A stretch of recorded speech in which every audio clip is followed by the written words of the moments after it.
কি হবে যদি আগামীকাল বৃষ্টি হয়, কি হবে যদি ম্যাচটি বাতিল হয়ে যায়।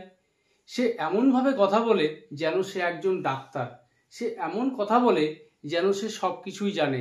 তো এই রকম অনেক কথাই আমরা ডেইলি লাইফে বলে থাকি বা শুনে থাকি। তো এই কথাগুলিকেই তোমরা কিভাবে ইংরেজিতে বলবে আজকের এই ক্লাসে কতগুলি সিম্পল সেন্টেন্স স্ট্রাকচারের মধ্য দিয়ে তোমাদের শিখিয়ে দিব।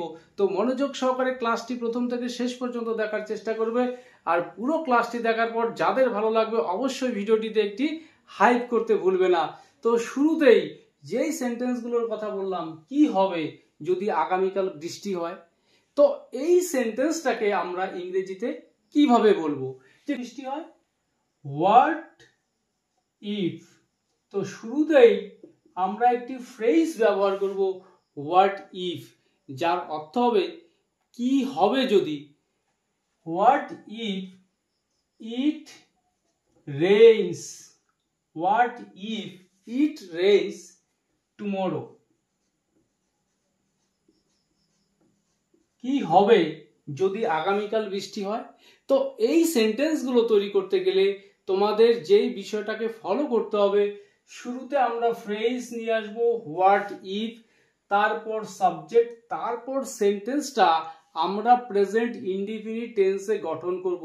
তো সেন্টেন্সগুলো দেখে মনে হতে পারে যে কি হবে আগামীকাল যদি বৃষ্টি হয়, অর্থাৎ এখানে ফিউচার টেন্সে মনে হচ্ছে সেন্টেন্সের বাকি অংশটা, কিন্তু আমরা সেন্টেন্সটা গঠন করব সিম্পল প্রেজেন্ট টেন্সে।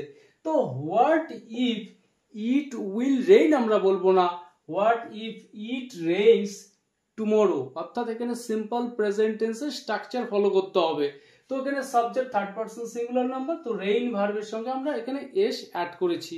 তো পরের সেন্টেন্সগুলি দেখার চেষ্টা করবে, বিষয়টা পুরোপুরি ক্লিয়ার হয়ে যাবে যে কি হবে যদি ম্যাচটি বাতিল হয়, কালকের ম্যাচটি। তো একই রকম ভাবে শুরুতে আমরা নিয়ে আসবো হোয়াট ইফ, কি হবে যদি the match, what if the match gets cancelled, what if the match gets cancelled, যদি ম্যাচটি বাতিল হয়। তো এখানে আমরা গেটস এখানে ভার্ব হিসেবে ব্যবহার করেছি, তো যার জন্য তারপর আমরা এখানে ক্যান্সেল আবার ভার্ব ব্যবহার করব না, তো থার্ড ফর্ম নিয়ে আসবো এখানে ক্যান্সেলড। তো এখানে what if the match gets cancelled, কি হবে যদি ম্যাচটি বাতিল হয়। পরের সেন্টেন্স, কি হবে যদি সে টাকাটা না দেয়। তো এখানে সেন্টেন্সটি রয়েছে নেগেটিভ, আগের সেন্টেন্সগুলো অ্যাফার্মেটিভ ছিল। তো কি হবে যদি আমি না যাই। তো এই সেন্টেন্সগুলো আমরা কিভাবে বলবো, তো শুরুটা একই রকম ভাবে করব, হোয়াট ইফ, কি হবে যদি সে টাকাটা না দেয়, if he or she does not give, অথবা আমরা এখানে পে বলতে পারি, what if he does not give the money, কি হবে যদি সে টাকাটা না দেয়। তো একই রকম ভাবে কি হবে যদি আমি না যাই, হোয়াট ইফ আই ডোন্ট গো, কি হবে যদি আমি না যাই, কি হবে যদি আমি সেখানে না যাই, what if I don't go there, কি হবে যদি আমি সেখানে না যাই, কি হবে যদি আমি পরীক্ষাটা না দেই, what if I don't sit for the exam. অর্থাৎ আমরা প্রয়োজন অনুসারে সেন্টেন্সগুলো তৈরি করতে পারবো, জাস্ট আমাদের এখানে ভার্ব নিয়ে আসতে হবে নতুন নতুন। তো এরপর আরেকটি সেন্টেন্স স্ট্রাকচার রয়েছে যে আমার মনে হয়েছিল যেন আমি বাতাসে ভাসছিলাম। সে এমন ভাবে কথা বলে যেন সে একজন ডাক্তার, সে এমন কথা বলে যেন সে সবকিছুই জানে। তো এই প্রত্যেকটি সেন্টেন্সের মধ্যে একটি শব্দ কমন ছিল, সেটা হলো যেন। তো এই সেন্টেন্সগুলোকে আমরা কিভাবে বলবো, তো আমার মনে হয়েছিল যেন আমি বাতাসে ভাসছিলাম। তো I felt as if I was floating in the air. I felt as if I was floating in the air. আমার মনে হয়েছিল যেন আমি বাতাসে ভাসছিলাম। তো এই জাতীয় সেন্টেন্সে আমরা এই ফ্রেজটি ব্যবহার করব as if, বাট আগের সেন্টেন্সগুলোতে আমরা ব্যবহার করেছিলাম what if। তো পরের সেন্টেন্স, সে এমন ভাবে কথা বলে যেন সে একজন ডাক্তার। তো এই সেন্টেন্সটাকে আমরা বলবো he or she speaks as if he is a doctor. He speaks as if he is a doctor. সে এমন ভাবে কথা বলে যেন সে একজন doctor.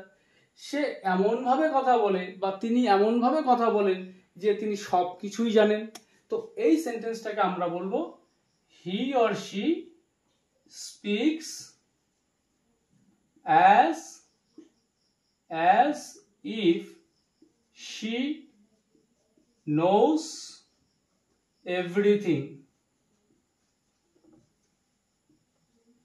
She speaks as if she knows everything. সে এমনভাবে কথা বলে যেন সব কিছুই জানে। তাহলে এই জাতীয় সেন্টেন্সগুলো আমরা এই স্ট্রাকচার অর্থাৎ এই ফ্রেজটিকে as if যেন এই ফ্রেজটিকে ব্যবহার করে আমরা এই জাতীয় সেন্টেন্সগুলো ইজিলি এখন তৈরি করতে পারবো। তো পরের সেন্টেন্স, আমাদের প্রথম সফর এই রকমই উত্তেজনাপূর্ণ ছিল, তার এই রকমই একটি গাড়ি আছে। তো এই রকম কথাগুলোকে আমরা কিভাবে ইংরেজিতে বলবো? তো আমাদের প্রথম সফর এই রকমই উত্তেজনাপূর্ণ ছিল, এই যে সফরটা উত্তেজনাপূর্ণ ঠিক এই রকমই ছিল। তো এই সেন্টেন্সটাকে আমরা কিভাবে ইংরেজিতে বলবো?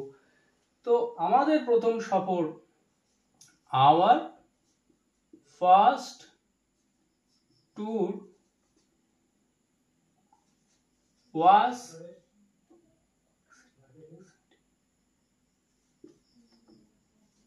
excited.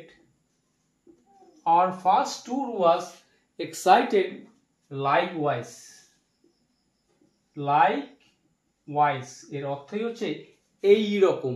তো our first tour was excited likewise, আমাদের প্রথম সফরটা এই রকমই উত্তেজনাপূর্ণ ছিল। তো এখানে পরে আরেকটি সেন্টেন্স রয়েছে, তার এই রকমই একটি গাড়ি আছে। তো এই সেন্টেন্সটাকে আমরা কিভাবে বলবো? He has a car. He has a car likewise. তার এই রকমই একটি গাড়ি আছে। বা এই সেন্টেন্সগুলোকে অন্যভাবে বলা যেতে পারে, সেক্ষেত্রে আমরা বলবো he has a car like this, but এর ব্যবহারটাও আমাদের জানতে হবে। তো তার একটি গাড়ি আছে, এই রকমই একটি গাড়ি আছে, he has a car likewise। তো আজকের ক্লাসে এই যে ফ্রেজগুলো ব্যবহার তোমাদের শেখালাম, এই ফ্রেজগুলোকে ব্যবহার করে এই রকম সিমিলার প্রচুর সেন্টেন্স তোমরা তৈরি করার চেষ্টা করবে। তো ক্লাসটি যদি ভালো লাগে অবশ্যই কমেন্ট করে জানাবে।